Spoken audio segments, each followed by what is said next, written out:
Mechanism of differentiation या derivatives. Yes, इसका heading यही है, मैकेनिज्म ऑफ डिफरेंशिएशन और डेरिवेटिव्स।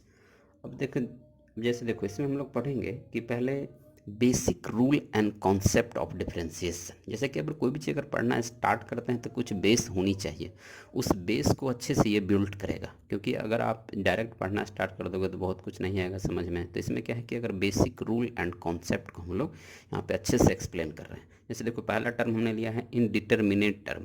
अब देखो इनडिटर्मिनेट टर्म क्या होता है कि जिसका मतलब होता है मीनिंगलेस। उसका देखो कितने फॉर्म है, जैसे 0/0, infinity minus infinitive, infinitive by infinitive, 0 into infinitive, 1 का पावर इन्फिनिटिव, 0 का पावर 0, इन्फिनिटिव का पावर 0। तो टोटल 7 इनडिटर्मिनेट टर्म होता है मैथ्स में। अब जैसे देखो इसको इनडिटर्मिनेट क्यों बोलते हैं, जैसे एक का हम एक्सप्लेनेशन देते हैं। जैसे देखो ये है इन्फिनिटी माइनस इन्फिनिटिव। तो अब इसका मतलब ये हो गया कि जैसे अगर ये कितना में से ये क्या है, ये तो डेफिनिट खुद नहीं है और ये भी डेफिनिट नहीं है, तो हमको पता ही नहीं है कि ये कितना में से कितना घटेगा कि क्या रिजल्ट आएगा। तो इसका तो रिजल्ट फिक्स नहीं है, इसीलिए इसको बोलते हैं इनडिटर्मिनेट। जस्ट लाइक अगर मेरे को पता है कि 100 माइनस 30 करेंगे तो क्या होगा, तो मेरे को 100 100 होता है, 30 30 है, तो 100 में से 30 किया तो 70 आ गया, मेरे को पता है। बट यहाँ पे तो इन्फिनिटी माइनस इन्फिनिटिव, इन्फिनिटिव खुद कितना होता है यही नहीं पता है, फिक्स नहीं है। तो जब दोनों वैल्यू फिक्स नहीं है तो इसका रिजल्ट भी क्या होगा, फिक्स नहीं होगा। तो इसलिए इनडिटर्मिनेट का फॉर्म कहलाता है। और मैथ में टोटल ये 7 इनडिटर्मिनेट टर्म होती है, यानी ऐसा आ जाने पे रिजल्ट को आप कुछ भी नहीं कर सकते हो, ये वहीं पे रुक जा रहा है। तो बेसिकली अब डिफ्रेंसिएशन का पहला होता है कि x to the power n, power पीछे जाएगा, पावर में से एक घटा देंगे।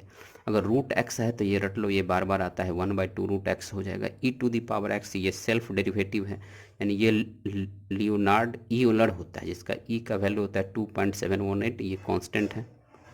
अब कोई भी कांस्टेंट आ गया, जैसे पाई हो गया, कोई नंबर हो गया 2 3 5, सब का डिफरेंशिएशन 0 होता है। जैसे बट्टे में जो है उसका रिस्पेक्ट में करते हैं, जैसे ये एक्स का फंक्शन है तो ये एक्स ही में होना चाहिए, ऐसा नहीं कि दूसरे में हो जाएगा, दूसरे में हो जाने पर ये रिजल्ट सही नहीं देगा। तो ये कांस्टेंट का डिफरेंशिएशन कितना हो गया, 0 हो गया। ये मॉड एक्स है तो ये मॉड एक्स का X by mod X, mod X by X, ये but X should never equal to 0 हो गया। लॉग एक्स है तो 1/x हो गया, A to the power X, A to the power X log A हो गया। अब देखो sine X, tan X, sec X, ये तीनों क्या होता है कि इंक्रीजिंग फंक्शन है। तो इंक्रीजिंग फंक्शन का साइन एक्स का क्या हो गया, कॉस एक्स, टेन एक्स का sec square X, sec X का sec X into tan X, तीनों का इंक्रीजिंग फंक्शन है तो ये पॉजिटिव हो गया। अब ये कन्फ्यूजन हो जाता है कि कभी प्लस कभी माइनस। अब जैसे देखो जो सी से स्टार्ट ट्रिगोनोमेट्रिक रेशियो है, जैसे cos x, cosec x, cot x, तो ये तीनों होता है डिक्रीजिंग फंक्शन। अब डिक्रीजिंग फंक्शन का मतलब होगा कि नेगेटिव। अब नेगेटिव हुआ तो इसीलिए जो सी से स्टार्ट होगा ना वो सब का साइन नेगेटिव होगा। तो अब प्लस या माइनस में तो कन्फ्यूजन नहीं होना चाहिए। जो भी ट्रिगोनोमेट्रिक रेशियो अगर सी से स्टार्ट है तो उसका रिजल्ट नेगेटिव होगा, बशर्ते कि जैसे देखो कॉस एक्स का minus sine X, cosec X का minus cosec X into cot X, cot X का क्या हो गया माइनस कॉसेक स्क्वायर एक्स। अब जैसे देखो साइन पी एक्स है तो पी एक्स का मतलब क्या हो गया, जैसे मेरे को पता है कि साइन एक्स का क्या होता है कॉस एक्स, तो अब तो साइन एक्स का तो साइन पी एक्स का क्या हो जाएगा कॉस पी एक्स। लेकिन डिफ्रेंसिएशन में क्या होता है कि एक्स का जो कॉफिशिएंट होता है उससे इनटू कर देंगे, और यही चीज़ अगर इंटीग्रेशन रहता तो उसमें डिवाइड हो जाता। तो डिफ्रेंसिएशन में क्या हो जाएगा, एक्स का कॉफिशिएंट पी तो पी से इंटू कर दिया। यहाँ देखो 10p(x), तो टेन एक्स का क्या होता है सेक स्क्वायर एक्स, तो sec square p x, x का कॉफिशिएंट तो पी से इंटू हो गया। अब जैसे देखो अल्जेब्रिकली रूल क्या होता है, अलजेब्रा में क्या होता है कि जैसे y बराबर प्लस माइनस रहेगा, जैसे x square minus 4x plus 3 को डिफ्रेंशिएट कीजिए, तो प्लस है तो प्लस, माइनस है तो माइनस। तो इसी तरह जैसे you X plus minus V X plus minus W X, so अब तो ऐसा रहेगा। तो इसका dy/dx क्या हो जाएगा, इसका dy/dx हो जाएगा कि जैसे du/dx plus minus dv/dx plus minus dw/dx। And इसको बोलते हैं टर्म बाय टर्म डिफ्रेंसिएशन, इसको बोलते हैं टर्म बाय टर्म, क्योंकि हम लोग टर्म बाय टर्म डिफ्रेंशिएट कर रहे हैं। अब जैसे देखो y बराबर कोई कांस्टेंट आ गया एफ एक्स, तो कांस्टेंट को बाहर कर देते हैं और फंक्शन पे डिफ्रेंशिएशन हो जाएगा। इसके बाद अब देखो एक होता है यू भी मेथड। अब यू भी क्या होता है, जैसे you x into v x पे दिया रहेगा, तब उसको कैसे फाइंड आउट करेंगे, dy/dx। तब किसी को भी पहले कर सकते हैं, किसी को भी बाद में कर सकते हैं, बशर्ते कि साइन यहाँ पॉजिटिव होना चाहिए। तो V X D U X बत्ते डी एक्स हो जाएगा, plus U X D V X बट्टे डी एक्स हो गया, यहाँ प्लस हो गया। लेकिन यही चीज़ अगर, तो इसको बोलते हैं प्रोडक्ट रूल, यानी कि यू भी मेथड या प्रोडक्ट यानी गुना का नियम। अब जैसे देखो अगर u x by v x हो गया, अगर बट्टे में हो गया तो बट्टे वाले को क्या करते हैं, इसको बोलते हैं कोसेंट रूल। अब ये कोसेंट रूल में क्या चलता है कि न्यूमरेटर बाय डिनोमिनेटर के फॉर्म में अगर कोई फंक्शन रहेगा तो उसको किस तरह से डिफ्रेंशिएट करेंगे, तो फर्स्ट कम फर्स्ट सर्व। जैसे देखो ऊपर में जो पहले आया उस पर पहले बार में डिफ्रेंशिएशन का रूल लगाएंगे। यहाँ पे थोड़ा ये मायने रखता है कि किसको पहले करेंगे, बट प्लस वाले में कोई फर्क नहीं पड़ रहा था। तो जो पहले में आया उसको पहले बार डिफ्रेंशिएशन करेंगे, वी एक्स इंटू हो जाएगा बट्टे में d x minus u x into d v x बट्टे डी एक्स, यहाँ माइनस हो गया।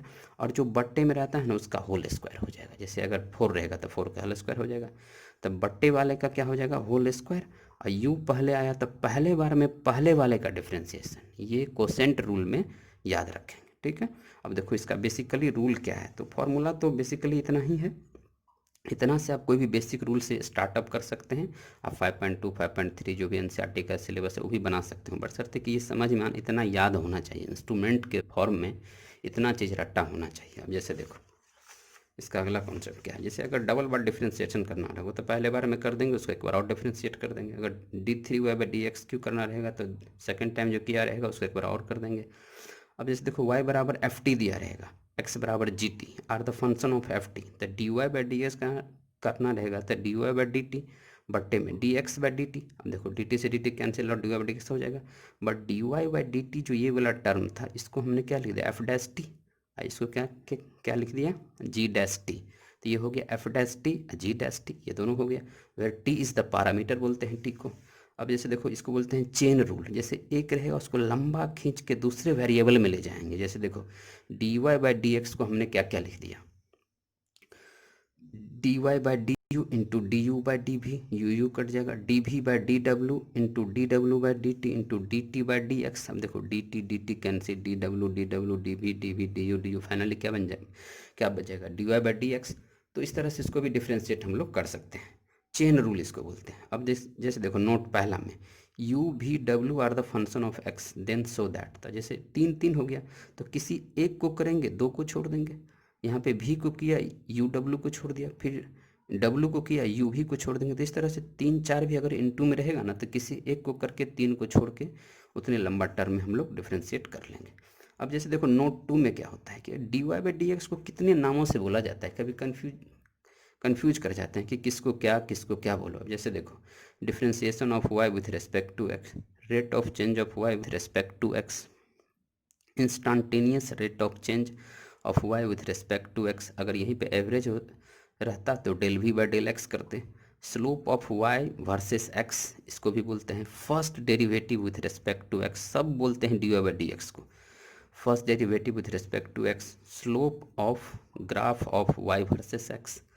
अब हैशटैग फर्स्ट में जैसे देखो आईलेट हम लोग पढ़ेंगे डिटेल में, मैथ में तो डिटेल में पढ़ाई होती है इसकी। जैसे देखो eyelet, inverse, logarithm, algebra, trigonometry, exponential, तो जैसे कि 3 4 फंक्शन एक में हो जाए तो पहले प्रायोरिटी किसका पहले देंगे, तो पहले इन्वर्स वाले को देंगे, उसके बाद लॉगरिदम को देंगे, फिर अलजेब्रा को देंगे, फिर ट्रिगोनोमेट्री को देंगे, फिर एक्सपोनेंशियल को देंगे। अब जैसे यहाँ पे देखो हैशटैग 2 में देखो क्या करता है, अगर जैसे देखो वेलोसिटी है तो वेलोसिटी को अगर डिफ्रेंशिएट कर दिया गया है तो क्या आ गया, एक्सीलरेशन। और फिर इस एक्सीलरेशन को अगर इंटीग्रेट कर दिए तो क्या आ गया, वेलोसिटी।